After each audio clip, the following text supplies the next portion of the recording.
Bom dia, pessoal. Mais uma vez, bem-vindos à aula de prematuridade. Meu nome é Rony Peterson, sou professor aqui da UFBA e vamos tocar hoje no assunto sobre predição, prevenção e diagnóstico. Falar de preditores, estamos falando de métodos que irão tentar predizer, ou seja, adivinhar, entender quais são aquelas mulheres que têm o maior risco de nascimento antes da hora. Qualquer método preditor, claro que ele vai ter limitações, vai ter algumas dificuldades em acertar sempre. E uma dessas dificuldades depende da população em que você está aplicando o método. Se, por exemplo, eu aplicar um método preditor numa população onde 100% das pessoas têm aquela característica, o método vai ser fantástico. Qualquer método que você utilize ali terá uma pressão extremamente alta, né, para a positividade. Ao contrário, se a prevalência de determinada patologia é rara naquele contexto, eu vou ter uma dificuldade de encontrar um método preditor onde a positividade desse teste seja algo realmente confiável, já que é extremamente raro encontrar algo, por mais que o método dê positivo, não vai ser tão simples assim. Então, no contexto de prematuridade, a maioria dos métodos preditores são divididos naqueles que são aplicados em mulheres assintomáticas, ou seja, a população de gestantes em geral, e aí inclui todas elas, né, inclui as de baixo e alto risco. Então, vocês imaginam que a chance da positividade do teste representar algo real é baixa, tá? Porque a maioria não é tão frequente a ocorrência de prematuridade em populações, principalmente de baixo risco, e existe a aplicação dele em mulheres com sintomas, ou seja, aquelas mulheres na emergência, com contrações. Obviamente, uma grande parte dessas mulheres que cheguem com contrações na emergência, elas terão seu trabalho de parto, porém outras não. Então, como diferenciar os dois perfis de pacientes? As que estão na emergência precisam ser internadas, daquelas que estão na emergência e não precisariam estar internadas. Então, lançar a mão de métodos preditores também nesse contexto ele é interessante. No contexto de mulheres assintomáticas, portanto, pacientes que estão no pré-natal, sendo acompanhadas sem necessariamente estar indo para emergência, eu vou basear nos preditores da história, então características clínicas, fatores de risco que já falamos anteriormente, cervicometria e a identificação de um SLUD. Cervicometria é a medida do colo uterino, a gente vai mostrar algumas imagens aqui na estante. O SLUD seria a presença de grumos, né, dentro da cavidade amniótica, que muitos autores acham que ele corresponde à presença de bactérias nesse local. E nas sintomáticas, também eu posso levar em consideração a história da paciente que está com contrações, para tentar estimar a chance dela realmente evoluir, a cervicometria, e aqui entra um novo marcador, que é a fibronectina. Vamos mergulhar um pouquinho em cada um desses preditores. Falando inicialmente dos preditores clínicos, né, da história como um guia para você tomar a sua conduta em diferenciar aquela mulher com sintoma ou sem sintoma que efetivamente terá um trabalho de parto, é baixa a taxa de detecção desse tipo de marcador para a tomada de conduta. Então, a taxa de prematuridade maior é em população de baixo risco. Então, a grande maioria das mulheres não tem preditor nenhum clínico, elas simplesmente entram em trabalho de parto. Então, usar elementos clínicos, você vai conseguir detectar uma pequena parcela da sua população. Então, para você detectar nas mulheres assintomáticas, você teria que, então, avançar para um grupo de mulheres de baixo risco, consideradas sem, portanto, elementos clínicos que chamem sua atenção, o que é um grande desafio hoje em dia, porque aí você tem que fazer uma análise de custo-benefício desse tipo de abordagem. Dentre os fatores clínicos que têm uma força um pouco maior, damos destaque ao passado de prematuridade, que denota algum tipo de conduta para a gente, malformações mullerianas e a presença de conização com enfraquecimento da estrutura do colo. A ultrassom transvaginal é um método biofísico, então a cervicometria, a medida do comprimento cervical, ela é feita colocando-se o transdutor no canal vaginal e lá no fundo eu tenho aqui o colo, o canal endocervical, o orifício externo, o orifício interno. Essa distância representada no A significaria justamente o comprimento cervical. Quanto maior o comprimento, mais difícil o bebê sair de dentro da cavidade. Funciona como uma resistência realmente para o bebê e eu teria naquelas mulheres com comprimento abaixo de 25 milímetros uma situação de maior risco. Isso, obviamente, se detectado num período muito precoce, já que eu não vou fazer uma cervicometria aos 9 meses de gestação, quando esse colo já deve estar encurtando de forma muito fisiológica e a chance de nascimento nas próximas semanas ou dias é algo até esperado. Então, a utilização da cervicometria é feita na fase inicial da gestação, geralmente por volta de 20, 24 semanas de gravidez. Aqui está um exemplo de uma medida normal, acima de 25 milímetros, tem um colo entre orifício externo e interno de 38, e aqui está um exemplo de um encurtamento de colo de 19 milímetros, já com o que a gente chama de sinal de afunilamento. Notem essa diferença entre o orifício interno dessa imagem, como está reto aqui essa imagem, e notem como o orifício interno ele se abriu, fazendo o que a gente chama de funil, esse sinal desse Y aqui se desenhando. Isso é o que geralmente acontece quando o colo começa a abrir e encurtar. Portanto, a aplicação da cervicometria, que já falamos, pode ser em mulheres assintomáticas ou sintomáticas. Nas assintomáticas, eu tenho, portanto, aquele grupo de baixo risco, que é a maioria da população. Se eu aplicá-la, seria, então, uma aplicação de forma universal para todas. Isso é questionável, porque um percentual só pequeno de mulheres tem colo curto, né? Talvez algo abaixo de 5%. Então, aplicar para todas, será que valeria a pena? Boa parte das publicações hoje em dia tem defendido que sim, mas muitas sociedades ainda não estão convencidas desse benefício.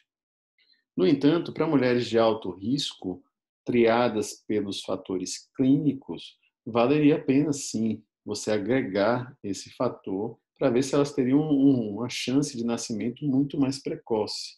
Então, fazê-la entre 18 e 24 semanas e detectando nessas mulheres que já são de risco um colo curto, aumentaria a chance de um nascimento antes de 32, 34 semanas. E aí seria nessas que você concentraria algum grau de esforço.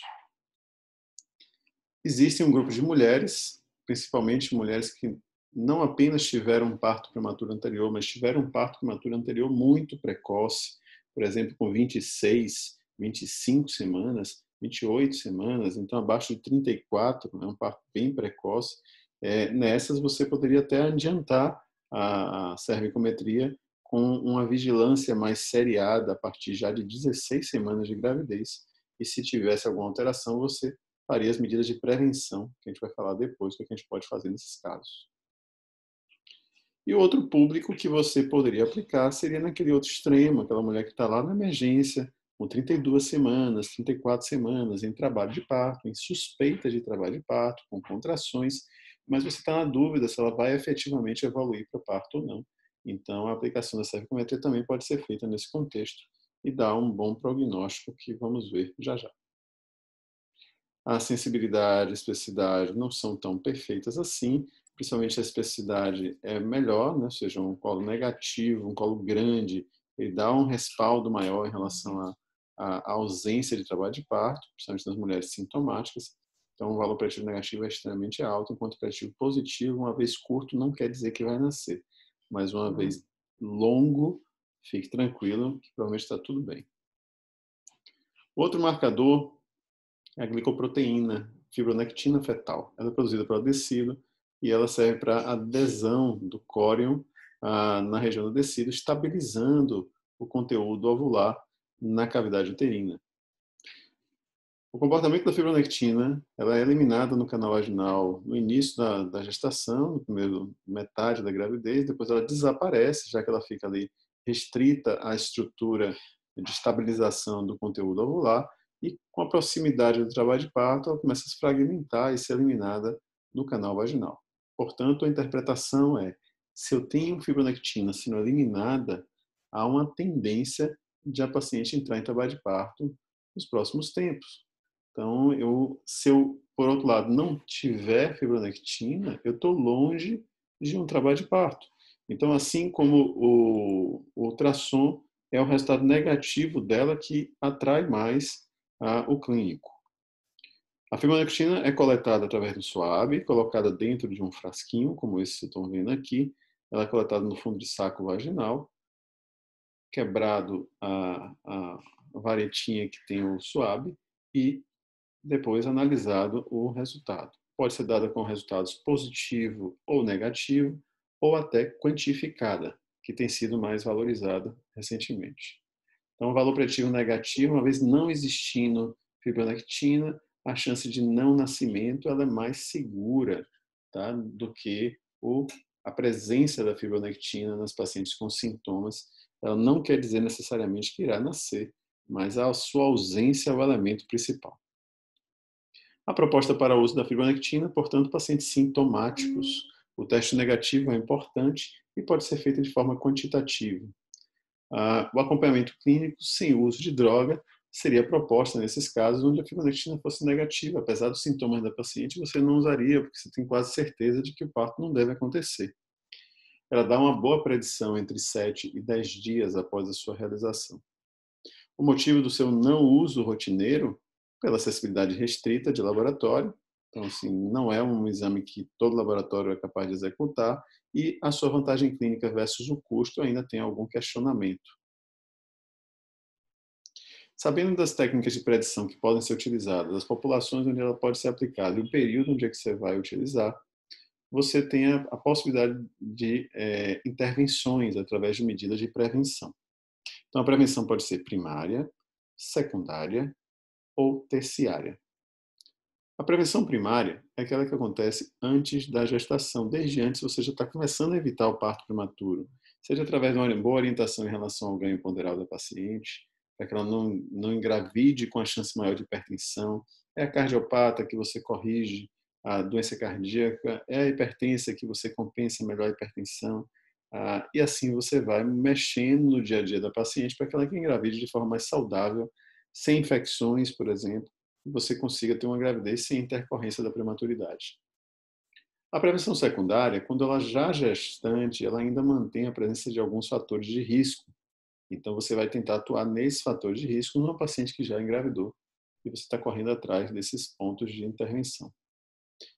E naquela mulher que começou a ter sintomas, começou a ter contrações, eu ainda tenho uma última tentativa de tentar barrar o processo, apesar de estar tendo contrações, de estar em trabalho de parto, que seria a prevenção terciária. A gente poderia chamar também de tratamento, né, que seria a tentativa da tocólise, que vamos falar mais à frente.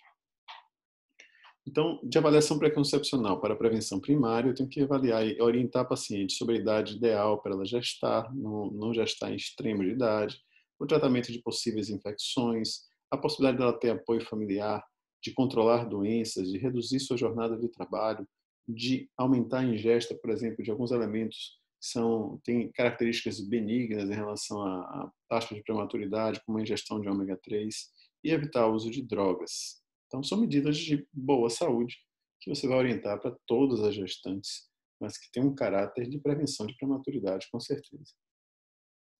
Para a prevenção secundária, ou seja, ela já está grávida e os fatores de risco podem estar presentes. Então, eu tenho desde os reforços de orientação nutricionais, reforço para a orientação da higiene, o suporte psicológico que alguns pacientes podem precisar, o rastreamento e tratamento de possíveis infecções, como infecções urinárias e vulvaginites.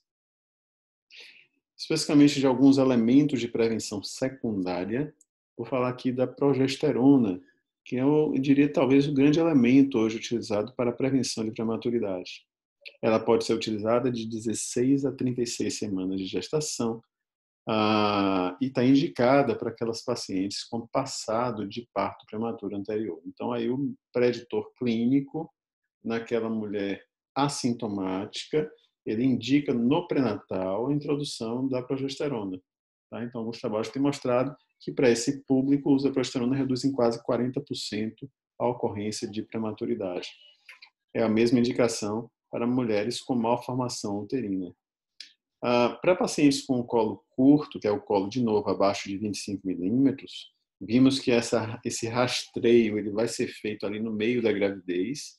Então, a partir do momento que você detecta o colo curto, principalmente mulheres que não têm história, simplesmente têm só o colo curto mesmo, a progesterona também está indicada nessa população. Claro que aqui nesse caso você não vai estar iniciando na 16ª, porque o rastreio vai ser feito um pouco mais tarde, né? Geralmente é feito ali 18 a 24 semanas, mas também está indicado o uso da medicação. E existe uma dúvida sobre o benefício dela em gemelares com colo curto. Então, precisa da associação, já que o uso em gestações gemelares não mostrou eficácia se ela só tem gêmeos e você indicar progesterona não parece reduzir prematuridade, então não está indicado. Porém, um subgrupo de gemelares, gemelares com colo curto, parece ter algum benefício sim. Aqui é um trabalho onde mostra que antibióticos para tratamento de vaginose na gestação poderiam reduzir o parto prematuro antes de 37 semanas. Então, mais uma medida preventiva, secundária, porque ela já está grávida, se ela estiver com infecção, uma proposta seria você impor o tratamento de infecções, mas essa redução só seria significante abaixo de 20 semanas. Tem uns trabalhos mais recentes que questionam a capacidade mesmo desses antibióticos de efetivamente reduzirem a prematuridade, já que parece que ela é um processo crônico e os antibióticos não conseguiriam reduzir de forma tão efetiva, né? Então, esse trabalho, inclusive, foi contestado posteriormente na literatura. A terceira medida aqui de prevenção secundária, falamos da progesterona, falamos do antibiótico para a vaginose, seria a cerclagem uterina. Cerclagem uterina seria a indicação para as pacientes com insuficiência ou incompetência de disfunção cervical. Ela geralmente pode ser realizada de forma eletiva, quando a gente sabe que a paciente tem incompetência entre 12 e 16 semanas. A técnica mais utilizada é essa técnica de McDonald, que você faz uma bolsa, você passa a agulha ao redor do colo e, por fim, você dá um nó aqui em cima e checa, inclusive, se o colo ficou bem amarrado. Essa é a imagem do colo após a cerclagem, nota que parece com essa imagem aqui. Então, o colo fica bem apertadinho, segurando o peso da gestação. A indicação da cerclagem ela pode vir pela história e, portanto, ela vai fazer a indicação já cedo, né, entre 12 e 16 semanas. Se eu já sei que ela tem competência, eu não espero o bebê pesar e abrir o colo. Então, quando ela tem histórias de perdas, de repetição, ou mesmo uma perda, dependendo do colégio, isso pode ser considerado uma perda clássica, né? Aquela perda sem muita contração, sem sintomas, sem muito sangramento, entre 16 e 24 semanas, é uma perda tão precoce, com a bolsa se expondo no canal vaginal, você pode usar essa história como referência e na próxima gestação você indicar uma cerclagem de forma precoce, já entre 12 e 16 semanas. Outra forma é baseada no exame físico, onde você não tem a história, vamos supor uma paciente primigesta, em que você simplesmente vai examinar e quando chega com suas 18 ou 24 semanas, você detecta que o colo dela está abrindo. Então, sem descolamento prematuro de placenta, sem trabalho de parto prematuro. Então, a atitude heróica seria você tentar fechar esse colo. Está relacionado mais a desfechos de infecção, porque o colo já abriu e expôs a bolsa ao canal vaginal. E uma terceira forma de indicar a cerclagem seria baseada no ultrassom, quando essa mulher não tem a perca clássica, né, entre 16 e 24, ela perde um pouco mais tarde, mas mesmo assim é preocupante, uma prematuridade ainda precoce, mas não era característica e por isso você não tem a capacidade de indicar a cerclagem tão cedo. E aí você começa a acompanhar a cervicometria, já que ela é de alto risco, você está fazendo mais cedo a cervicometria, geralmente a gente começa com 16 semanas, vai repetindo várias vezes, e se esse colo encurtar na mulher que tem um passado precoce de prematuridade, também estaria indicado a realização da cerclagem. O diagnóstico efetivo de trabalho de parto prematuro vai vir baseado na anamnese e exame físico. Os dados pré-natais, fatores de risco, sinais e sintomas que elas estão apresentando, somados à presença de contrações e modificação cervical, podem gerar o contexto de trabalho de parto. Existem definições muito antigas em relação ao trabalho de parto, que consideram todo trabalho de parto seria aquele nascimento, tentativa de nascimento, né, abaixo de 37 semanas, associada a contrações uterinas a cada 5 minutos ou menos, dilatação cervical de ao menos 2 centímetros e apagamento cervical de 80 centímetros, 80%. Existem outras que são ainda mais permissivas no diagnóstico, onde colocam dilatação cervical de ao menos 1 centímetro. Já seria um ponto para você atuar como sendo um trabalho de parto prematuro de alguns pacientes baseado na clínica. Só que aí eu tenho um problema, né? Eu posso estar atuando de forma tão precoce que posso intervir de forma desnecessária muitas vezes. Muitas vezes não é trabalho de parto. e eu posso estar sendo excessivo, né? E aí vem um dilema. Se eu fizer um diagnóstico correto de trabalho de parto, eu vou ter a possibilidade de prorrogar a gestação, uma tentativa de assegurar o parto sob condições consideradas ideais e até mesmo transferir a pacientes para centros terciários, o que melhora o prognóstico de vida de um recém-nascido prematuro. Por outro lado, o diagnóstico errado faz com que eu faça uso desnecessário de drogas com potenciais efeitos colaterais e permitindo a ocorrência de parto, caso eu libere a paciente achando que ela não tem trabalho de parto e de fato ela tinha. Então, esse falso trabalho de parto, né, ele engana às vezes. A mulher tem contrações, mas ela não está em trabalho de parto de forma efetiva. Geralmente, ele está relacionado a contrações que não são coordenadas ou ausência de alterações cervicais robustas. Para essas pacientes onde eu tenho dúvida do grau de alteração cervical, uma das propostas pode ser você fazer repouso, observar, dar um tempo para ver a evolução do processo sob sua guarda, fazer uso de medicações sintomáticas e eu aproveito para pesquisar fatores causais, avaliar o bem-estar fetal e aqui está a aplicação dos métodos preditores.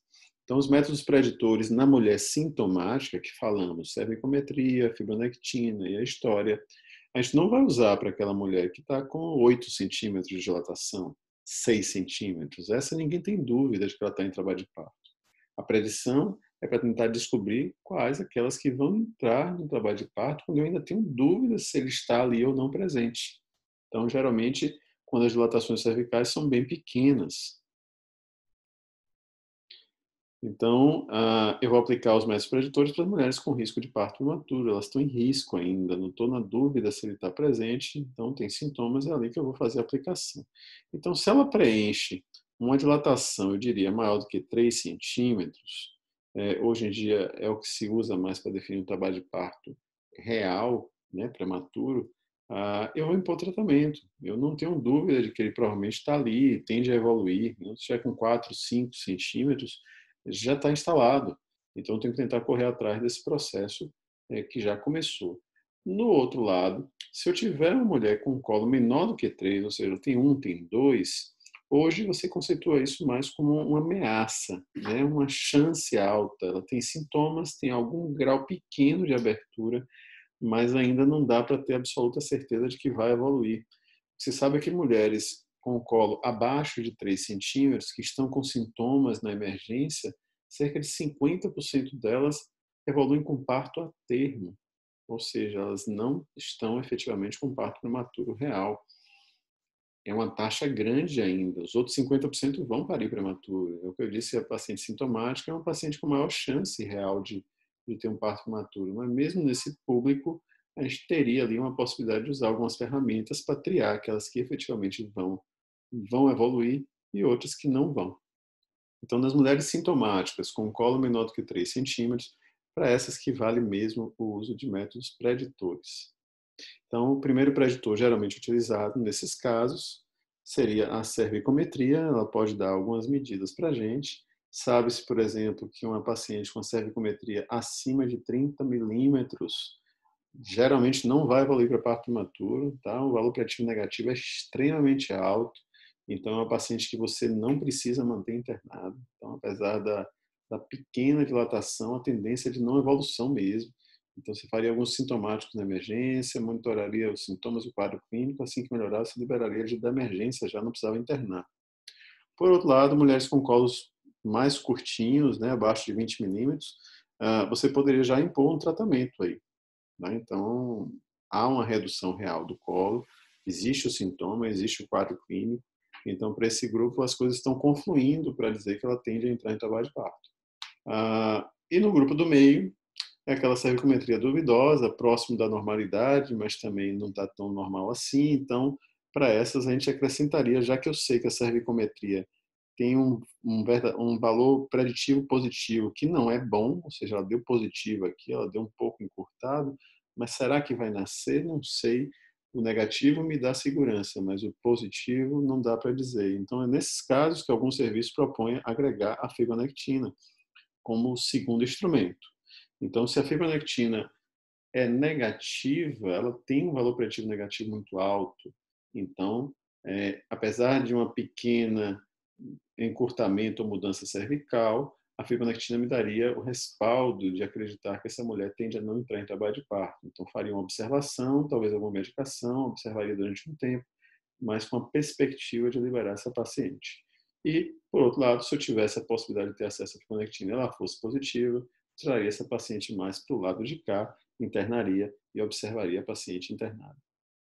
Bem, falamos então da prevenção, predição e diagnóstico. Já já a gente fala do tratamento do trabalho de parto prematuro. Tá bom? Até já.